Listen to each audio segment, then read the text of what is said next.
to engage you if you want to help us volunteer. We're always needing volunteers at the Day Center. And we really appreciate everything that the Rotary represents and how you've come into a partnership with us to help us. So thank you.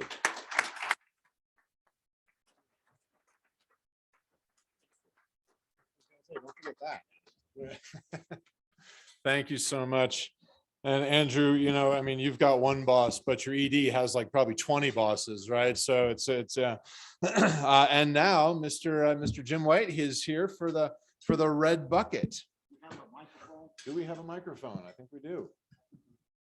Well, thank you very much, General. I'm very aware that we're out of town or out of time, but I'm going to make this as quick as possible. This is very important for our club, however, because this is how we raise funds for the foundations that we've been talking about. And it's basically every Rotarian every year, minimum of $100 for the Denver Rotary Club Foundation and for our International Foundation. I'm going to show you just real quickly how easy this is. What you do is well, I can't find my credit card. Oh, doggone it. What you do is you find a credit card. When you find it, you give it to Lauren.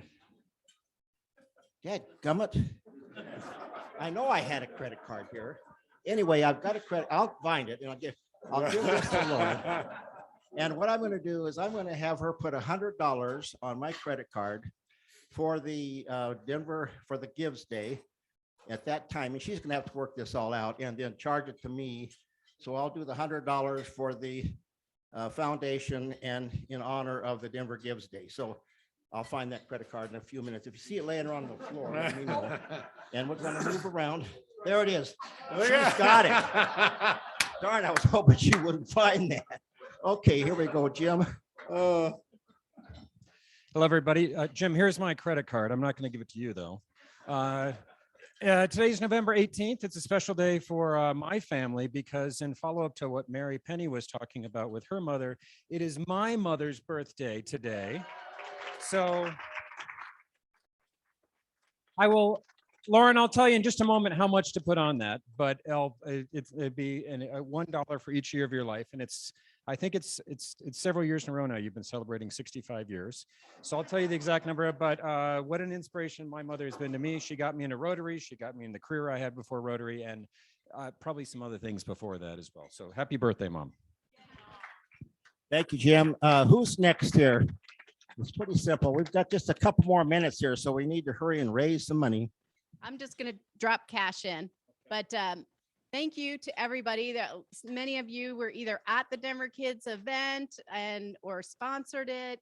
And I just want to thank all of you for it was a wonderful event. It went really well. We raised a lot of money to help support these kids and keep them on the right path. So thank you all. Thank you, Mary. Okay, who's next here? Anybody else from this side of the room? Let's move over this direction so you won't have to reach too far into your pockets. Okay, here's Sid over here.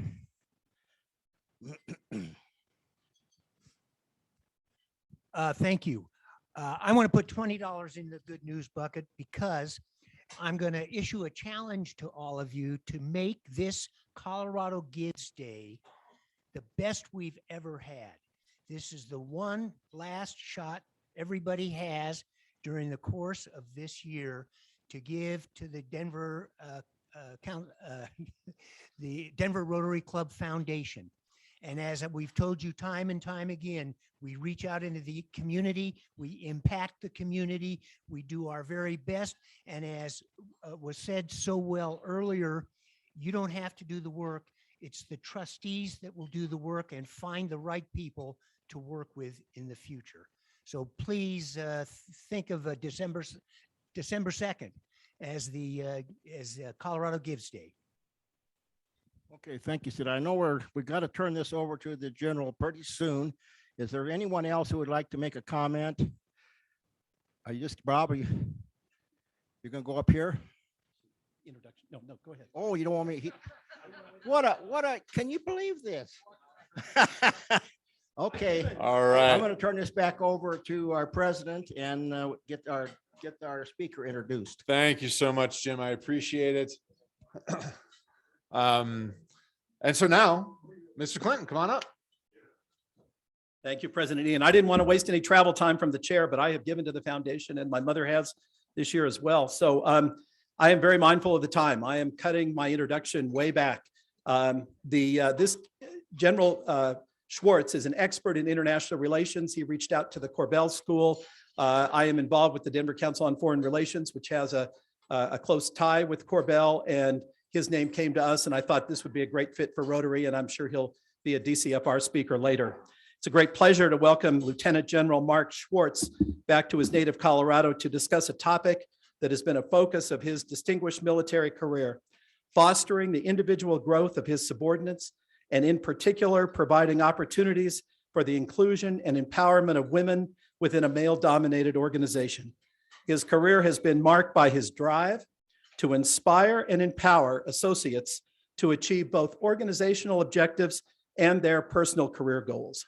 One correction I need to make from what appeared in the Kiwa email, and I hope you will all read about his distinguished background. It was tough enough to distill it for that and for this, but if you'll just read that, you'll just be impressed. But he is not retired yet.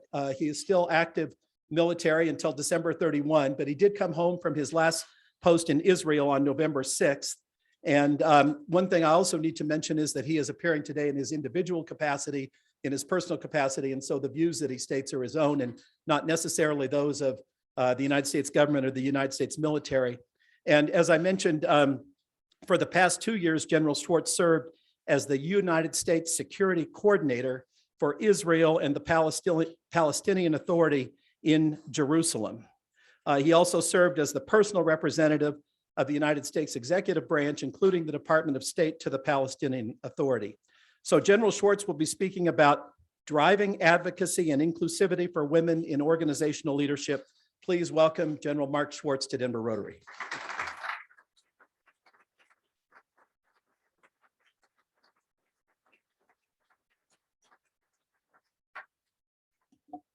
So the great thing about providing your bio for someone to read, facts have no bearing on a good introduction. So thanks very much. All that is factual, I will say for sure though.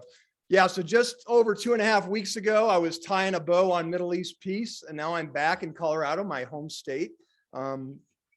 After 34 years, I left to go to Idaho State in 83, and then went in the Army in 88. So it's great to be back to talk about a topic that has certainly increased in my, I would say, my personal motivation and personal advocacy, especially over the last 12 years since I've been a general officer, where you really have an opportunity to affect your organizations that you lead, or you serve as the chief operating officer. So, why is this important? Because while there's been some great success in the United States military, across the US government, and certainly in the civilian sector, women only represent 8% of the CEOs across the Fortune 500 firms in America. So pretty daunting if you think about it. The good news is, and my focus is for both the ladies and gentlemen here, but really for the gentlemen, there's a lot of work to do. There's a lot of room for improvement. And when I reflect back on where we were as an Army when I first came in, and the fact that women weren't allowed in the majority of combat units, women weren't even allowed to serve in combat. I've been a special forces officer for 26 years of my 33 years in service. And during that time, I never had the opportunity to serve with women in my own, unit formations until I was at the grade of major, and not till I went to NATO. I had to go to NATO, to an international organization, in order to serve. So why this is so important to all of us is because there's a lot of intellectual capital being left and not being optimized, and that's within the female workforce. And I use female and ladies interchangeably. Please excuse me. I got 33 years of indoctrination saying female in the Army, but I mean no offense to anyone if I use that term. And so if you think about, the potential that's out there, it's not only important for all the, civil society and the organizations that all of you lead or have led.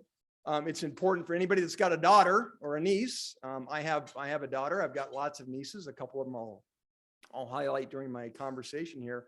We all ought to be looking to optimize the intellectual capacity and the equality for for every gender, within the United States. So what I want to do is start out and talk a little bit about, my initial experience, and then about 33 years later, in terms of, my initial interaction with strong women leaders. So my first job, I didn't go right in the military. I turned down the opportunity to go on active duty for a number of reasons, and I went to go be a loan officer trainee. And so my first leader that, and my first supervisor, in fact, the only one I've had in 34 years of service, both in the civilian sector and now just getting ready to go back in, was Deanna Shannon, who was my supervisor and the chief operating officer of the bank that I worked at. Phenomenal leader, mentor to me as a brand new kid out of college, trying to sort my way of responsibility even though I went through ROTC and everything, I certainly didn't understand, what was expected of me as a young man, as a young leader trying to, enter a civilian organization. And she was superb.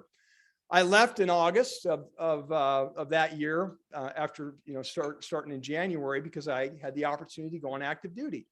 And she was, again, a superb sponsor, mentor, and advisor, which I'll talk a little bit later here, to me. And she gave me full support, even though, the bank had invested a little time in me, but she knew what my passion was. And so off I went.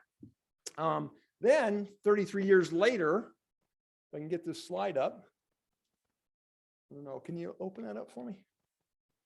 But I had a situation where, and I'm going to refer to the lady second from right there. I had a diagnosis to get my aortic valve replaced in 2017.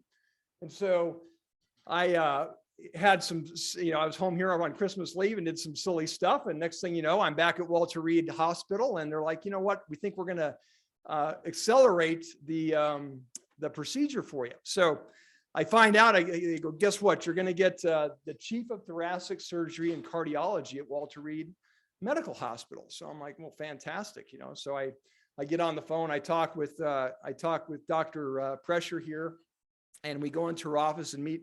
And of course, from the time I knew I was going to have the surgery, you may think that Green Berets are brave. I probably didn't have a very, I had many sleepless nights, a lot of anxiety.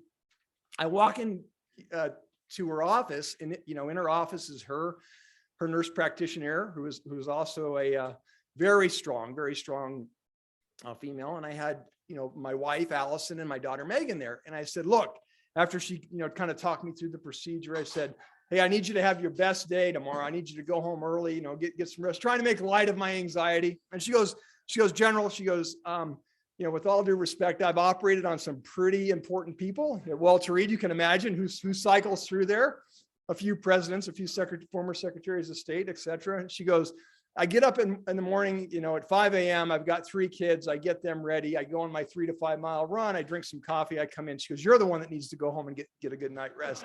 So I'm like, that was probably the best rest I got. And it's from the time I got notified on the 17th or so of December to when I actually did the procedure a month later.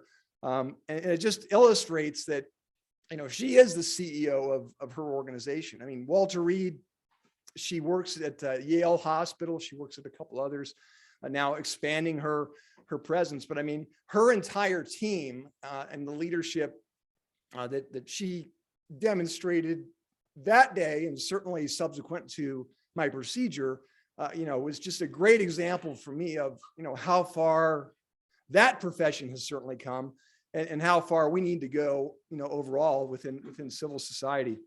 Now, when I entered the Army, like I said, I had a really good upbringing. I was surrounded by very strong women. My 2 sisters, who are on the left and right of the screen, both extremely successful in their own right.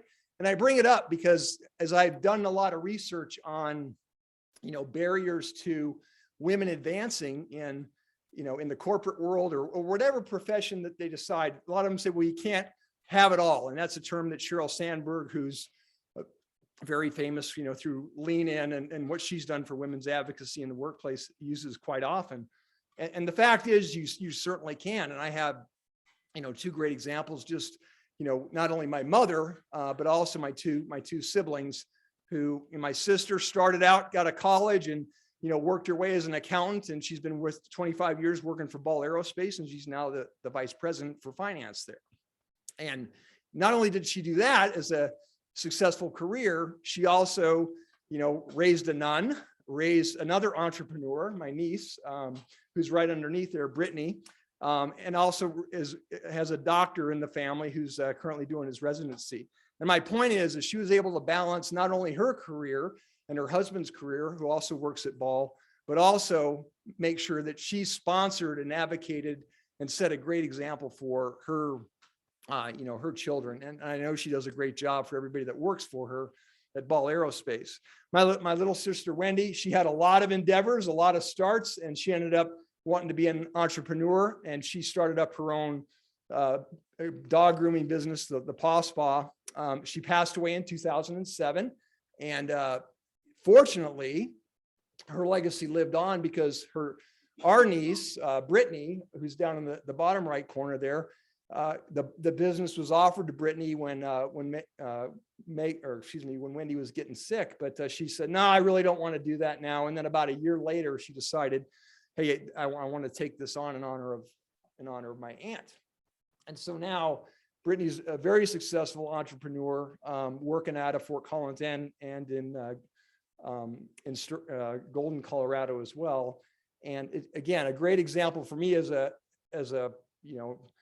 sibling of what my sisters were able to demonstrate, not only balancing their lives personally, but also professionally, achieving what they wanted to achieve. And neither one of them are done yet. I'm sure they've got a lot more left to do.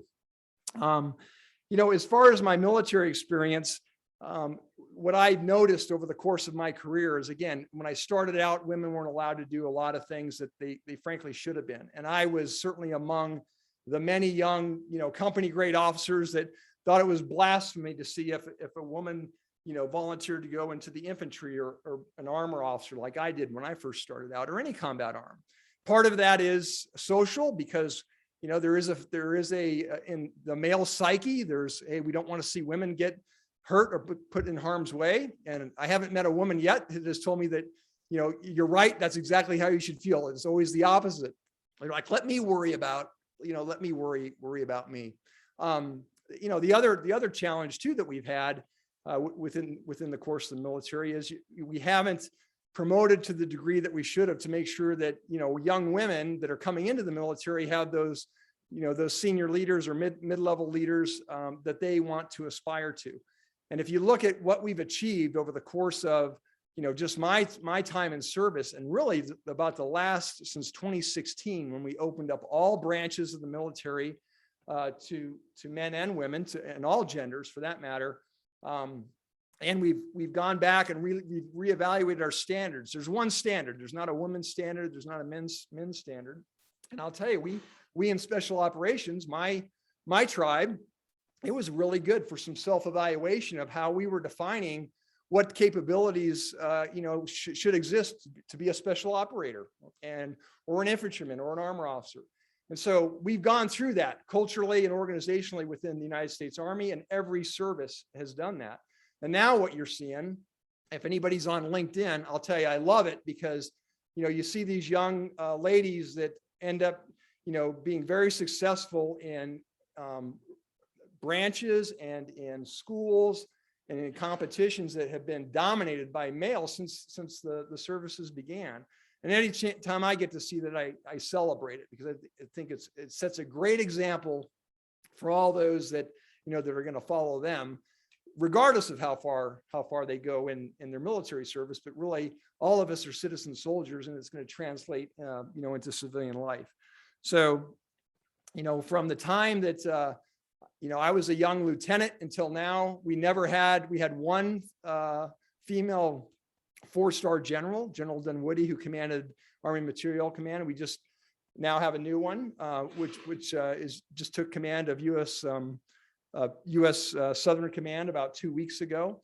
We have more female 3-star generals and 2-star generals now in service than we did certainly when I came in. We've doubled in the last 10 years. And so with the emphasis not only by the US Congress and internally as an organization, what we've seen is that merit absolutely matters first and foremost. So there should be no perception that, because you're a lady, soldier, airman, sailor, that you get a pass or things are easier for you. Quite the opposite. I mean, if you talk to the ladies that have made it to the pinnacle of their career, they would all tell you that nobody gave them a pass. In fact, a lot of times they had to work much harder. And so I've had the privilege of serving with several peers of mine now as I moved up the ranks that just first and foremost exceptional leaders, and that's certainly what my service values the most. And your character, your values, and your professional competencies are what make the determination. That being said, what we need to do, I think, as an organization, and these are conversations going on inside of all the services, is that everything being equal, the only way that we're going to see the equity of, we have 19% of women that come into the United States Army. Okay, right now we've got about, I think, 3 or 4% of them are general officers. So you got a significant disparity. And I may be a little bit off on my math here, but I'll certainly go back and check it. But there's a significant disparity in terms of, as they go up the rank structure, similar to the civilian community. And so while we've had some great success over the course of the last, 4 or 5 years, especially with our current chairman, our current chief of staff of the Army, our former and current secretaries of defense, if we just stand back and, kind of watch things happen as the senior leadership, we will backslide, guaranteed. And I'm confident that will also happen within the civilian community if attention isn't paid to it. If you think about from 2010 to now, we went from about 1.5% of women CEOs to 8%.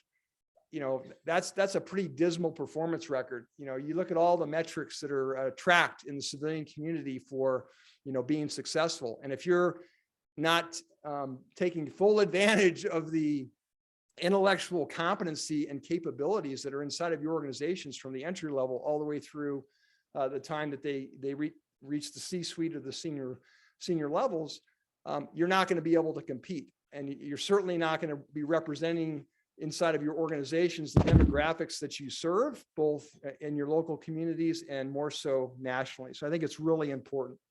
A couple other things I want to highlight, and I want to talk about, three key topics here: sponsorship, mentorship, and advocacy. So the first one I want to talk about is sponsorship. So up there, the female rugby player, that's my captain I just had in Israel with me. She just got back to Germany to reunite with her wife. And Jean-Marie made a decision about 6 months ago to change her branch in the Army. And so she's a captain. She's got, about 10 years of officership under her belt and leadership. And she was, with this change, she was applying to a lieutenant colonel position. So those of you that have served, and I know many have, that's quite a jump, especially when you're going to be starting out a new profession. Hers was going to be simulations. So, she kind of hemmed and hawed, and I didn't know all the background of this, but finally, my chief of staff came to me and said, "Hey, sir, Jean-Marie would like to talk to you." And really what she wanted when she came to my office, she wanted sponsorship. She goes, "Sir, I can't even get an interview with the decision maker for this position." And I recognize I'm just starting out, but there are some bigger factors at play here. And for her, it was her wife had just started a new job as a government civilian, and she had to get her probationary period done in order for her to, basically get accredited and stay on as a GS civilian. And by pulling that family apart and pulling that couple apart, more than likely she would end up resigning her position, and all the work she did to get the job would have been for naught. Well, sure enough, I made a phone call, and it's amazing what can happen when, and all of you have probably done this, but you can pick up a phone and someone you don't know and just say, "Look, I got somebody that you probably ought to meet, because based on her performance here, I'm confident whatever you throw at her, even though it's new, she's going to be able to do it." And sure enough, she, overwhelmingly got, was above all the individuals that interviewed for that position. And So now she's on a great path, and they as a couple are on a great path, and she's going to get the opportunity to serve in her new profession, and also keep the family together and not disadvantage her spouse, which I think is real important. Another one I want to talk about is now Major General Michelle Schmidt select. She hasn't pinned on yet. So we all know this. We all want, as I've grown up in the Army, and as you have in your civilian lives, we want folks to mirror us and follow the career paths that we've all followed. Well, Michelle, I had the opportunity. I was in the Pentagon. I've worked with her for about, I guess, 9 years now. So I know her quite well. I know her capabilities, certainly. And more importantly, I know her potential. And so I was in a meeting. She's an intelligence officer. And I was talking to the senior intelligence officer of the Army.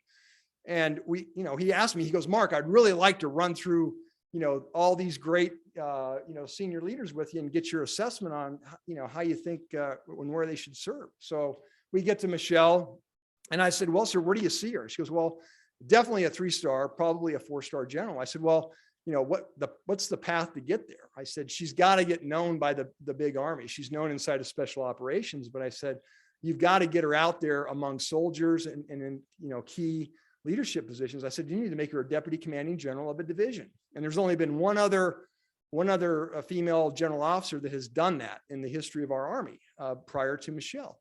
Well, I'm not saying that I made that happen, but I think I do believe I helped influence the decision when our senior, intelligence officer for the Army went to our chief of staff and said, hey, this is the #1 job that I think Michelle ought to take. And I'm sure there were other general officers that had worked with her, saw the same potential in her. But the point and the learning point for me with that, experience was, one, don't be surprised that you may get asked, about somebody who you have either a strong affiliation with, and don't be concerned about a stretch position, or in this case, certainly a career enhancing position for the betterment of the Army. It would have been real easy for Michelle to say, for the G2 of the Army, say, well, we're just going to keep her in the intelligence track, and she'll continue to do those great jobs and do well, which she would have, but it wouldn't have gotten her the exposure that she's had. She went on from that position to be the senior intelligence officer for Resolute Support. I think the first female to do that. She then went and worked with the IC, the intelligence community, for a little bit of time to give her a breather. And now she's working as the joint chief of joint operations for the Defense Intelligence Agency, which is a pretty big deal. Just a remarkable leader, but also, certainly exemplifies to me the importance of advocating for, those either in your organization or those that and sometimes you have to step out of the organization that you're working in, or just outside of your own area and your own background in order to be successful. The last one I want to talk about is Tamara Kumsey, and Tamara, I just worked with her for 2 years. So you wouldn't find a greater patriot. She's a Palestinian, and she's worked on the mission I just came from in Israel since it started for 15 years. So she's worked as a Palestinian for the U.S. Embassy and U.S. State Department for 15 years. And you talk about, mentorship. What I'm trying to do for her is a complete lifestyle and career change. And here I'm trying to encourage her. She's got her special immigrant visa to come to the United States and truly realize, and for the United States to realize the potential that she can bring as I was introduced as an international or Middle East expert. I'm a novice relative to, the experience that she will bring when she comes to America. So, sponsorship, mentorship, and advocacy come in all different flavors and different situations. But, if we, candidly, as I kind of wrap this up for you and answer some of your questions, if we leave this to, only the women within civil society, within civilian organizations, or in the military, we're never going to get to the equality that we candidly need to get to. The statistics prove that. Men occupy 98 or 92%. Think about that, of the CEO positions, of the U.S. Fortune 500, and many more, in the broader, civilian organizations. In the military, we have one Army 4-star general that's a female. Okay, of the 9 Army slots right now, we've got 1 Army general that's on the Army staff, 3-star, and there's multiple 3-star positions there.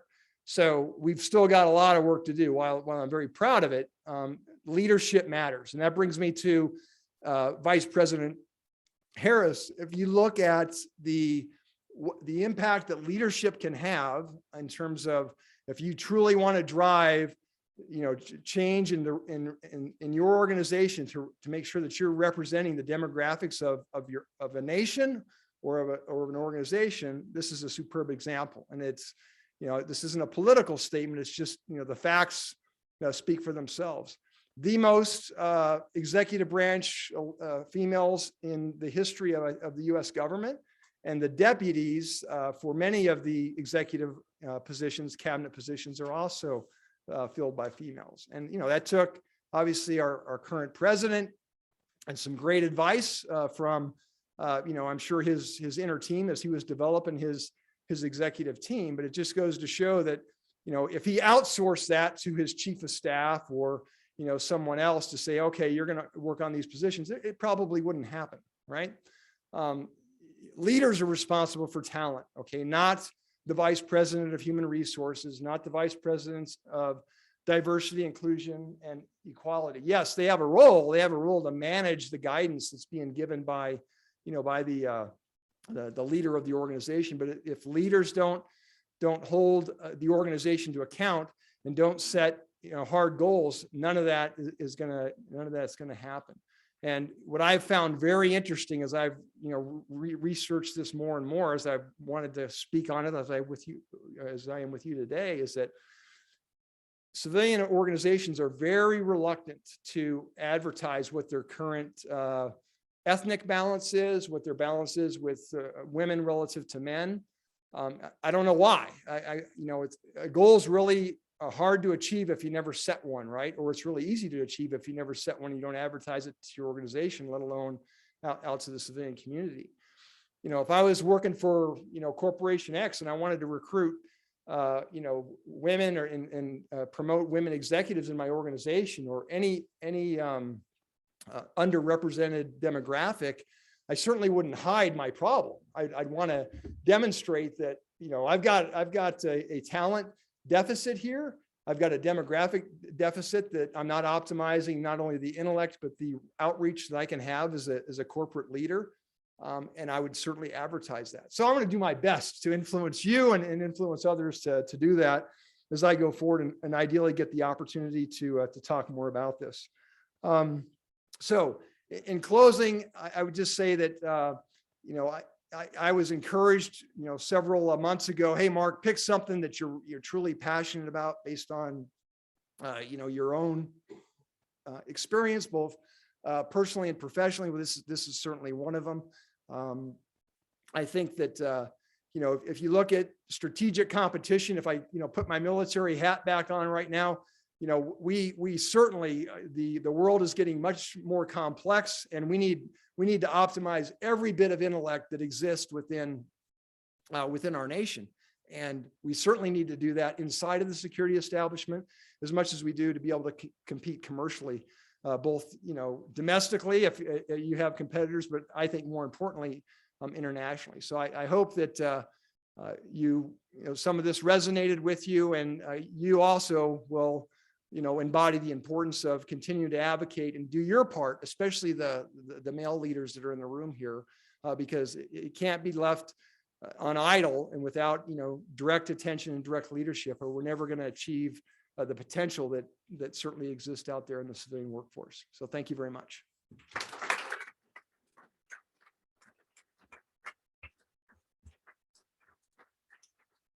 Well, thank you so much for being here. We appreciate it. Unfortunately, we don't have time for questions right now, but maybe we can get a couple of our members to pin you down afterwards and, peg you with questions then. Well, the great thing about transition, I got no place to go. Right. Happy to answer any questions you might have. Thank you all very much. Thank you so much.